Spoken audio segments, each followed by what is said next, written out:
అలానే మిసెస్ రావు ఈ వెనుజులాకి కాపోయేటువంటి ప్రెసిడెంట్ని నేనే అని చెప్పి అంటున్నాడు అమెరికా అధ్యక్షుడు ట్రంప్. మరి ఈ స్టేట్మెంట్ ఎందుకు ఇచ్చారు? ఆయన ప్రెస్ మీట్లో కిడ్డింగ్గా ఆ మాట అన్నారా లేదంటే సీరియస్గా అన్నారా అనే దాని మీద అంతర్జాతీయంగా చర్చ జరుగుతుంది.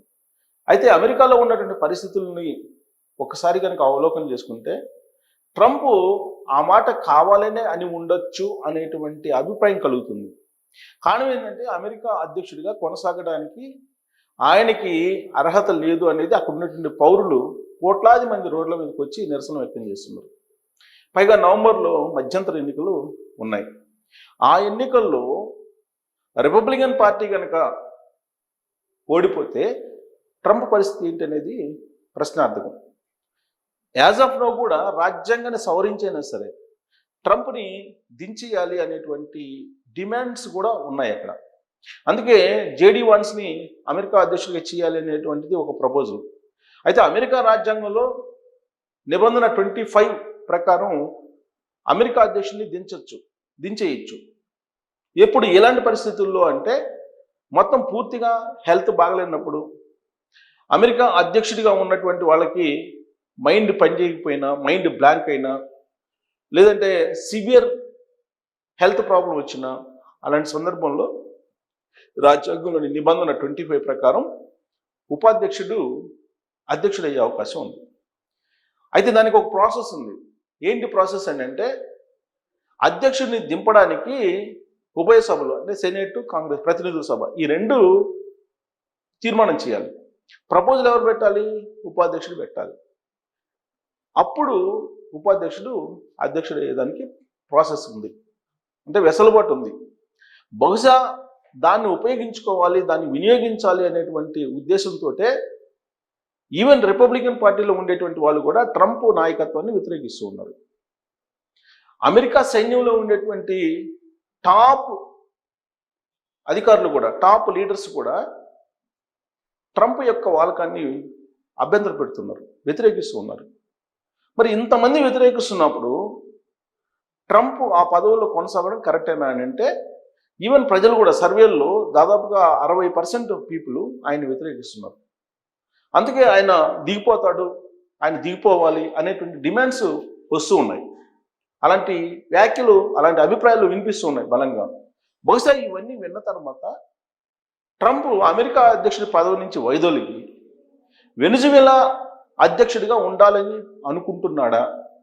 అందుకే ఆయన ప్రెస్ మీట్లో రాబోయేటువంటి రోజుల్లో నేనే వెనుజులా అధ్యక్షుడిని అని చెప్పి మాట్లాడారా అనేటువంటిది చాలా సీరియస్గా చర్చ జరుగుతుంది. కారణం ఏంది? ఇప్పుడు పశ్చిమ ఆసియాలో యుద్ధం జరుగుతుంది.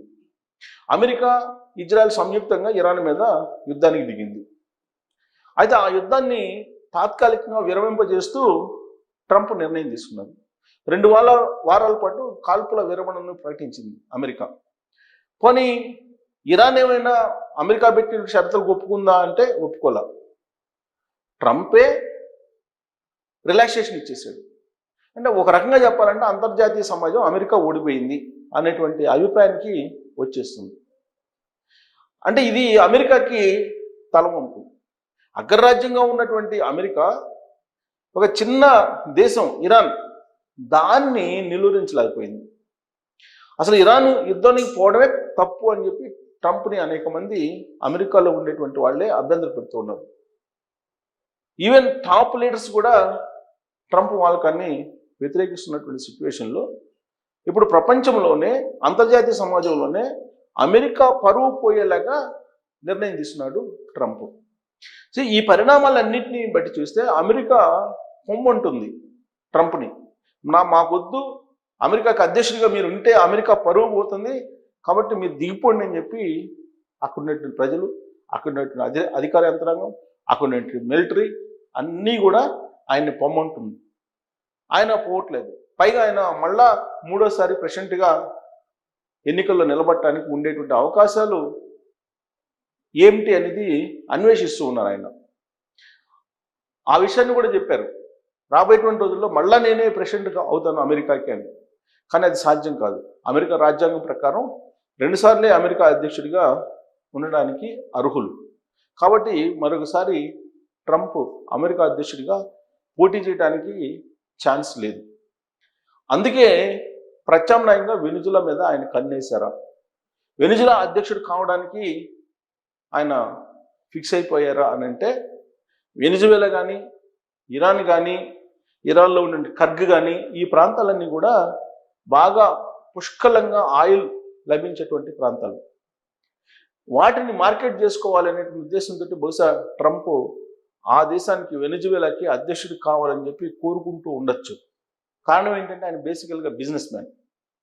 ఆయన థింకింగ్ ఎప్పుడు కూడా బిజినెస్ యాంగిల్లోనే ఉంటుంది. యుద్ధం చేసినా అలానే ఉంటుంది, లేదా రెసిప్రోకల్ ట్యాక్స్ వేసినా బిజినెస్ మూడ్లోనే ఉంటుంది, బిజినెస్ యాంగిల్లోనే ఉంటుంది, లేదా ఏదైనా స్టేట్మెంట్ ఇచ్చినా కానీ బిజినెస్ యాంగిల్లో ఉంటుంది. ఆయనకు ఉండేటువంటి క్రిప్టో కరెన్సీని పెట్టుకోవడానికి కొన్ని స్టేట్మెంట్లు ఇస్తూ ఉంటారు, క్రిప్టో కరెన్సీ బిజినెస్ని పెంచుకోవడానికి. ఆయన కుమారులు ఎరిక్ జూనియర్ ట్రంప్కి లాభం చేకూరడానికి పెంటగాన్ ద్వారా టెండర్లు ఇప్పిస్తాడు. ఇవన్నీ కూడా బిజినెస్లో భాగం. కాబట్టి ట్రంప్ ఇప్పుడు రాబోయేటువంటి రోజుల్లో వెనిజువేలాని పదిలంగా అధ్యక్షుడైతే కనుక వెనిజువేలాకి అక్కడ మొత్తం బిజినెస్ చేసుకోవచ్చు అనేటువంటి ఒపీనియన్ ఉంటే ఉండవచ్చు. పైగా అమెరికా పొమ్మంటుంది. కాబట్టి వెనిజువేలా అధ్యక్షుడు కాబట్టి ఈజీ అని చెప్పి బహుశా ట్రంప్ అనుకొని ఉండవచ్చు. అందుకే ఒకవేళ ఆ దేశానికి, వెనిజువేలాకి ప్రెసిడెంట్ కావాలి అనేటువంటి కోరికను ఆయన బయట పెట్టారు.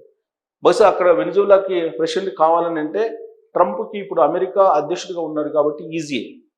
కానీ వన్స్ అమెరికా అధ్యక్షుడిగా వైదొలిగిన తర్వాత వెనిజువేలా అధ్యక్షుడు కావడం కూడా అంత ఈజీ కాదు.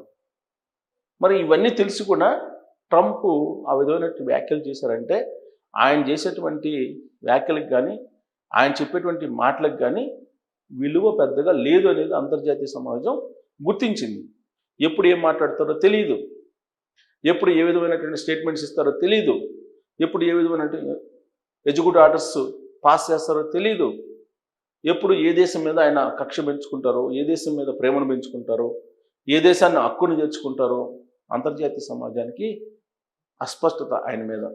బహుశా అందుకే ఆయన ఇచ్చేటువంటి స్టేట్మెంట్ని పెద్దగా సీరియస్గా తీసుకోరు.